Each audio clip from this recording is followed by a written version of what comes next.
Hello everyone, welcome back.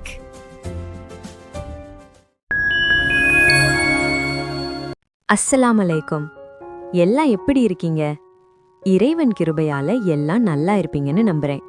இன்னைக்கு நம்ம கிச்சன்ல ஒரு சத்தமான சம்பவம் நடக்க போகுது.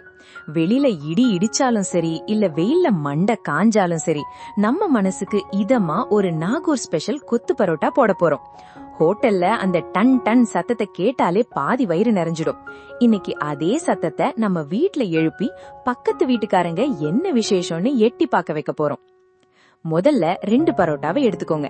நேத்து நைட்டு மீந்து போன பரோட்டாவா இருந்தாலும் சரி, இல்ல கடையில புதுசா வாங்கினாலும் சரி, அத அப்படியே பொடியா கட் பண்ணி பூ போல உதிர்த்து வச்சுக்கோங்க. அந்த பரோட்டாவை பார்த்தா நாம ஒரு காலத்துல வட்டமா இருந்தோன்ற ஞாபகமே அதுக்கு வரக்கூடாது. அந்த அளவுக்கு அதை உரு தெரியாம மாத்திருங்க.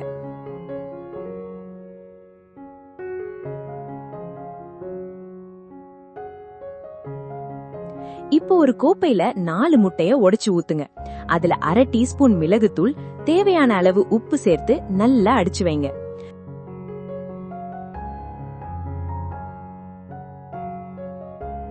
அடுப்ப பத்த வச்சு ஒரு பெரிய கனமான தோசை கல்ல வைங்க. 3 டேபிள் ஸ்பூன் ஆயில் ஊத்துங்க. எண்ணெய் நல்லா சூடாகி, இப்போ நான் ரெடி, நீங்க ரெடியான்னு கேக்கும்போது கட் பண்ணி வச்சிருக்கிற 200 கிராம் வெங்காயத்தை உள்ள இறக்குங்க.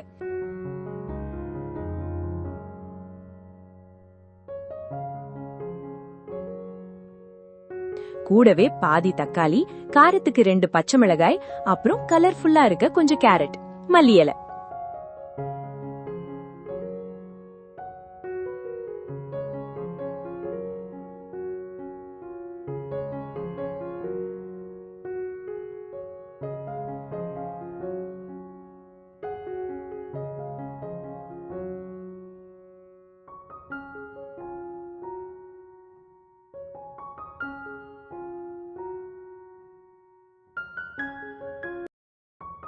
இப்போதான் மெயின் பிக்சரே வருது.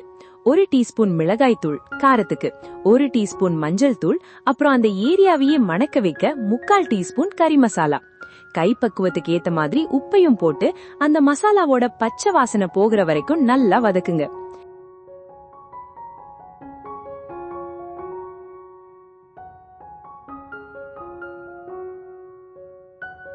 இப்போ நாம உரு தெரியாம ஆக்கி வச்சிருக்க பரோட்டாவை உள்ள தட்டி ஒரு பெரட்டு பெரட்டுங்க.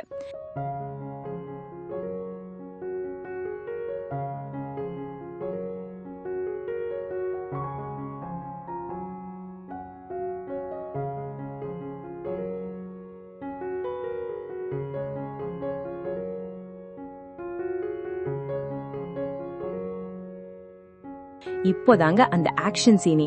கல்லுல ஒரு பக்கம் பரோட்டாவை ஒதுக்கிட்டு மறுபக்கம் 1 ஸ்பூன் எண்ணெய் ஊத்தி நாம அடிச்சு வச்சிருக்க முட்டைய ஊத்துங்க.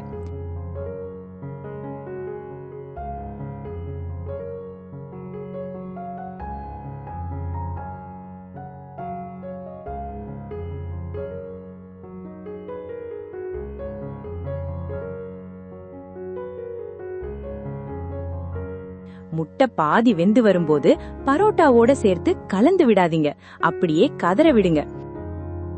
உங்ககிட்ட டம்ளரோ இல்ல தோசை கரண்டியோ இருந்தா டன் டன் டன்னு கொத்துற சத்தம் வரணும். எதிலி தலைய கொத்துற மாதிரி அந்த பரோட்டாவை துவம்சம் பண்ணுங்க. பரோட்டாவும் முட்டையும் ஒன்னு சேர்ந்து எங்களை விட்டுடுங்கன்னு கெஞ்சி கதறணும். அந்த அளவுக்கு கொத்தணும்.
கடைசியா மீதி இருக்கிற மல்லி இலைய மேல தூவி லேசா தீய கூட்டி வச்சு ஒரு கருகின வாசனையோட கிளறி எடுங்க. அந்த லேசா தீஞ்ச வாசனை தான் இந்த டிஷ்ஷுக்கே உயிர்.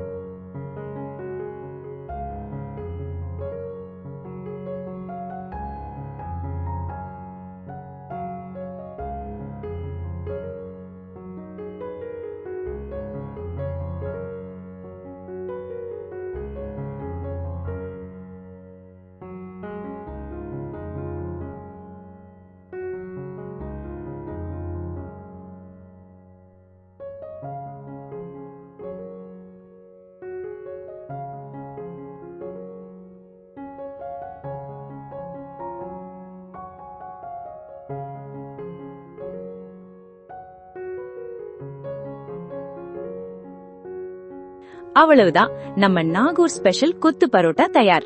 இத அப்படியே ஒரு தட்டுல வச்சு சாப்பிடும்போது உங்களுக்கே தோணும், நாம ஏன் இன்னும் பெரிய ஹோட்டல் ஆரம்பிக்காம இருக்கோன்னு.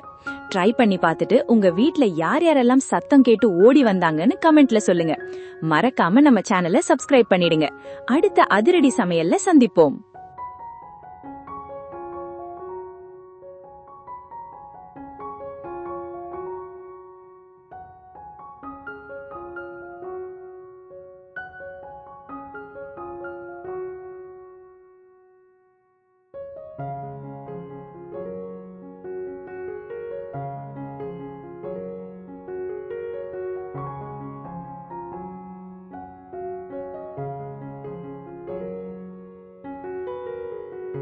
மீண்டும் ஒரு நல்ல ரெசிபியுடன் உங்களை சந்திக்கிறேன்.